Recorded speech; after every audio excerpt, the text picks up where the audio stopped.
Okay, so we're underneath the porch of a 1912 house here in Vancouver. When this house was built in 1912, the other side of the road was all forest. This was the edge of the city. So the interesting thing to know is when they built these houses, the porches, they would actually basically use like a floorboard. So this is the end, this is tongue and groove. It's basically a 1x4, and you can see the groove here, and here's the tongue. You can see the edge. We cut back these boards here.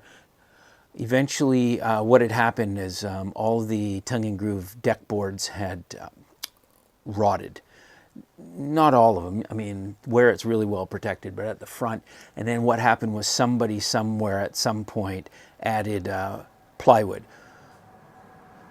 So we tore off all the plywood, we've cut back and removed all of the old floorboards, and what's going to happen is a new deck's going to be put on with with salvaged tongue and groove floorboards. What do you think? What would you have done? Comment below.